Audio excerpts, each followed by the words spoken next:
நீங்க நினைச்சிட்டு இருக்கிற உங்க வாழ்க்கையில கடந்த காலம், நீங்க உங்க வாழ்க்கையில நினைச்சிட்டு இருக்கிற எதிர்காலம், உங்க எதிர்காலம் வேற ஒண்ணும் இல்லைங்க. உங்களுடைய விருப்பத்தையும் மீறி உங்க மனம் உங்களை கடத்திட்டு போய் வச்சிருக்கிற இடம் தான் எதிர்காலம். இல்லையா? எதிர்காலங்கிற சிறையில இருந்து உங்களை விடுவிக்காது. நீங்க எப்ப எந்த வாழ்க்கையில இது வந்துருச்சுன்னா வாழ்க்கையிலேயே செட்டில் ஆயிடுவேன், பெரிய நிம்மதி ஆனந்தமா இருப்பேன்னு நினைப்பீங்க. அது வந்த உடனே கிறிஸ்தவ கொடுங்கோலர்கள் நேரடியா ஆட்சி செஞ்சப்போ 25 மிகப்பெரிய செயற்கையான பஞ்சங்களை உருவாக்குனாங்க. அந்த செயற்கையான பஞ்சங்கள்ல 60 மில்லியன் அப்படின்னா 6 கோடி பேர் செத்து போயிட்டாங்க. இது இயற்கை பேரழிவு கிடையாது, செயற்கையாக பிளான் பண்ணி கிறிஸ்தவ கொடுங்கோலர்கள் உருவாக்கின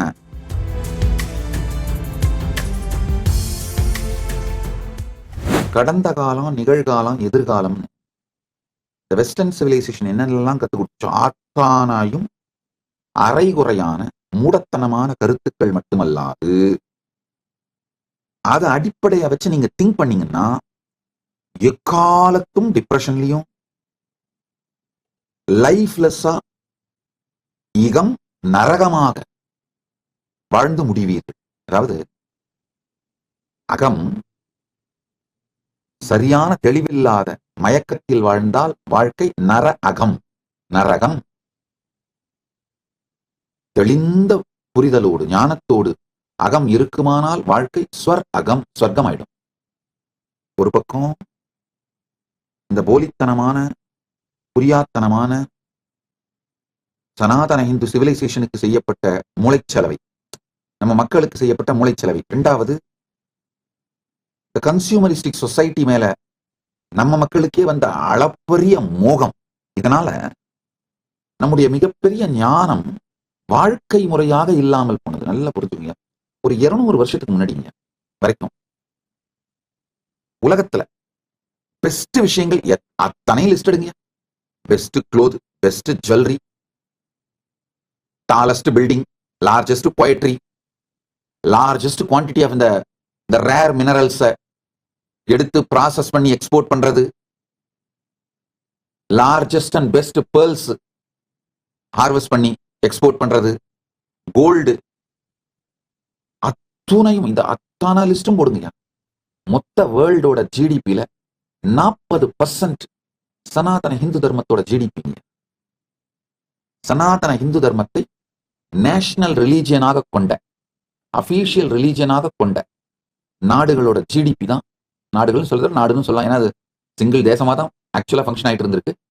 வேற வேற ப்ராவின்ஸை வேற வேற கிங்ஸ் ரூல் பண்ணிட்டு இருந்தாங்க.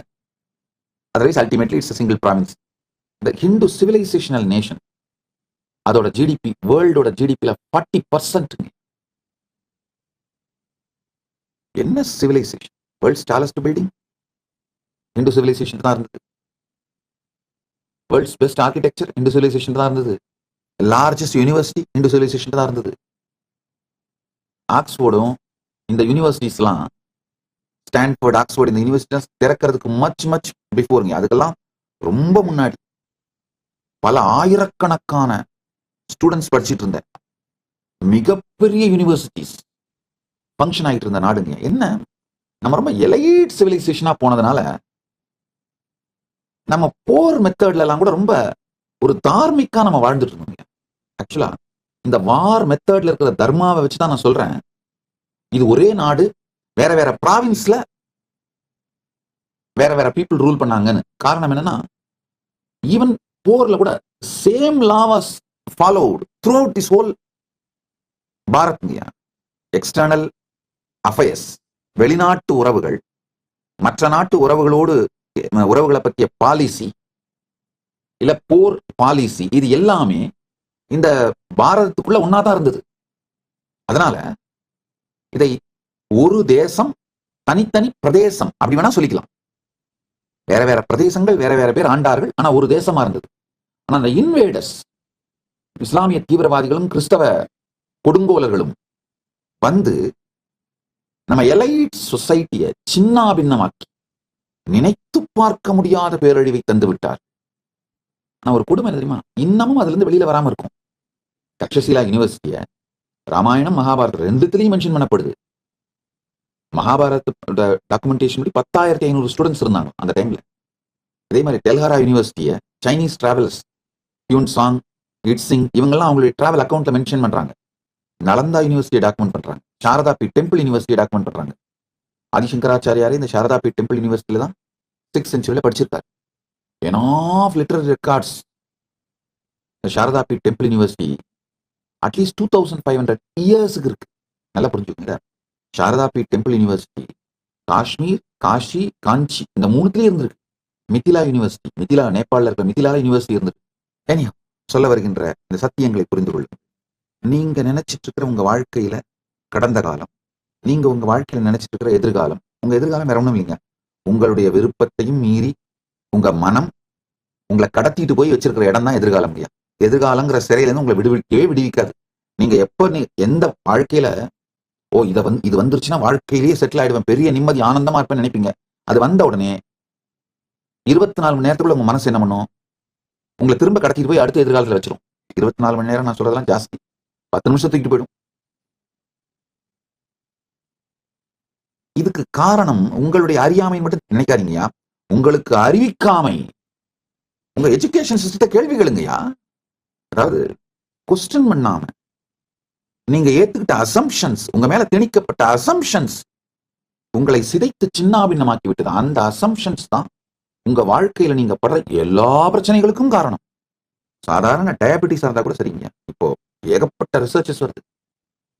குளோபல் மீடியா சொல்லுது colonisation is responsible for the diabetes in South Asian Nations. நீங்க கேட்பீங்க, என்ன சாமி சொல்றீங்க, டயபெட்டிஸுக்கும் நம்ம கிறிஸ்தவ கொடுங்கோலர்கள் ஆட்சிக்கும் எப்படி சாமி சம்பந்தம்? நல்லா புரிஞ்சுக்கோங்க. பல குளோபல் மீடியா சேனல்ஸ் சொல்றாங்க நம்முடைய DNA especially India, Pakistan, Bangladesh, Sri Lanka அந்த காலனைஸ் பண்ணி வச்சிருந்த கிறிஸ்தவ கொடுங்கோலர்கள் காலனைஸ் பண்ணி வச்சிருந்த அந்த நாடுகள்ல 25 ஃபெமைன், தொடர்ந்து 25 பெரும் பஞ்சங்களை ஆர்டிபிஷியலா உருவாக்குனாங்க. அப்ப என்ன ஆச்சுன்னா நம்முடைய டிஎன்ஏ ஜீன்ஸ்லாம் ஸ்டார்வேஷனுக்கு அடாப்ட் ஆயிடுச்சு. ஒண்ணு பல கோடி பேர் செத்தாங்க இருக்கவங்கலாம், அவங்களுடைய டிஎன்ஏ ஸ்டார்வேஷனுக்கு அடாப்ட் ஆயிடுச்சு. ரெண்டு கேளுங்க, பிரிட்டிஷ் அதாவது கிறிஸ்தவ கொடுங்கோலர்கள் உருவாக்கின ஆர்டிபிஷியல் ஃபெமைன் பாரதத்துலங்கயா. கிறிஸ்தவ கொடுங்கோலர்கள் நீங்க நல்லா புரிஞ்சுக்கணும், கிறிஸ்தவ கொடுங்கோலர்கள் ஆப்பிரிக்கர்களை மட்டும்தான் அடிமைகளா மாத்தி வித்தார்கள்னு தயவு செஞ்சு நினைச்சிட்டு இருக்காதீங்க. லட்சக்கணக்கான இந்தியர்கள் அடிமைகளாக மாற்றப்பட்டு கரீபிய நாடுகளுக்கும் மலேசியா மற்ற பல நாடுகளுக்கும் அடிமைகளாக கொண்டு செல்லப்பட்டார்கள். அந்தந்த நாடுகளோட வரலாற்றை பாருங்க, பிஜி, மொரீஷியஸ், கரிபிய நாடுகள், அவங்க நாட்டோட வரலாறுகள்லாம் பாருங்க.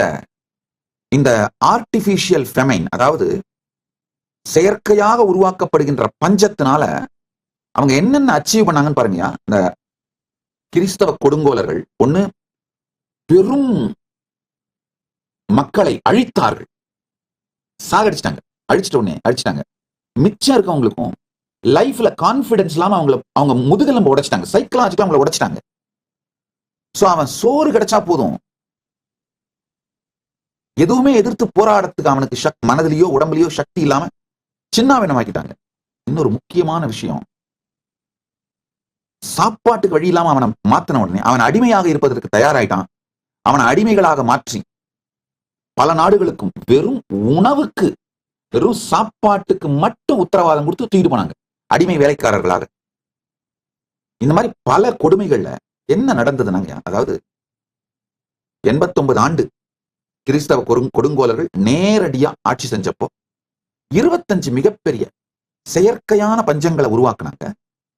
அந்த செயற்கையான பஞ்சங்கள்ல 60 மில்லியன் அப்படின்னா 6 கோடி பேர் செத்து போயிட்டாங்க. இது இயற்கை பேரழிவு கிடையாது, செயற்கையாக பிளான் பண்ணி கிறிஸ்தவ கொடுங்கோலர்கள் உருவாக்கின பஞ்சத்தினால, செயற்கை பஞ்சத்தால நடந்தது. ரெண்டாவது, இந்த பஞ்சம் மொத்த சவுத் ஏசியாவோட பயாலஜியே மாத்திருச்சுங்க. எப்படின்னு ஒண்ணுன்னா சொல்றேன், புரிஞ்சுக்கோங்க. 1943 பெங்கால் ஃபெமைன்ல மட்டும் 3 மில்லியன் 30 லட்சம் பேர் செத்தாங்க. கிறிஸ்தவ கொடுங்கோல் அரசு சாப்பாடு மொத்தத்தையும் தூக்கிட்டு போயிட்டு, இங்க விளைஞ்ச உணவு மொத்தத்தையும் எடுத்துட்டு போயிட்டு அவசர உதவி கூட கொடுக்க முடியாதுன்னு மக்களை சாகடிச்சாங்க. இன்னொரு கொடுமை, பல நேரத்துல உணவை எடுத்துட்டு போய் கடல்ல முழுகடிப்பாங்களாம். ஏன்னா அப்பதான் இவங்க சாகணும் அப்படின்னு, நாம சாகணும் அப்படிங்கிறதுக்காக கடல்ல எடுத்துட்டு போய் உணவை முழுகடிப்பாங்களாம். நல்லா புரிஞ்சுக்கோங்க. இப்ப நீங்க கிறிஸ்தவர்களாக மாறி மதம் மாறி, இஸ்லாமியர்களாக மதம் மாறி, அல்லது நாத்திகர்களாக மதம் மாறி, அதே கிறிஸ்தவ கொடுங்கோல் ஆட்சியை அவர்களுடைய பாலிசிஸ சப்போர்ட் பண்றவங்களா இருந்தா கூட நீ மனத்தால் வேணா மாறிடலாம். உன் டிஎன்ஏவும் ஜீன் இதே தான்ப்பா, உனக்கும் டயபெட்டிஸ் வந்தது காரணம் கிறிஸ்தவ கொடுங்கோலர்கள் உருவாக்கிய செயற்கை பஞ்சம்தான். உடல்கள் சர்வைவல் அடாப்டேஷன் நிரந்தரமா மாத்தி ஃபெமைன் ரெஸ்பான்ஸ் பேட்டர்னை பயாலாஜிக்கல் சிஸ்டம்ல பதிச்சுக்கிச்சிங்க.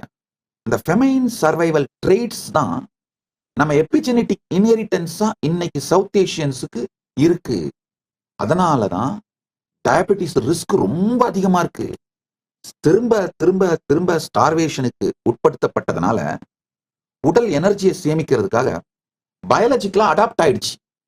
அதனால இன்சுலின் ரெசிஸ்டன்ஸும் சுகர் ஃபேட் மெட்டபாலிசமும் மாற்றம் நடந்து அது பரம்பரையாக கடத்தப்பட்டது.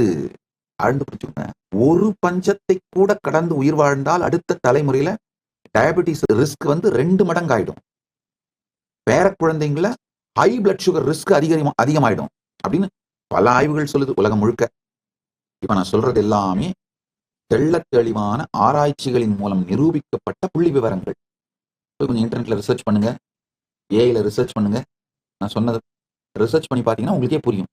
ப்ரிசைஸ் டீட்டெயிலோட இந்த இன்ஃபர்மேஷன்ஸ்லாம் அவைலபிளா இருக்கு.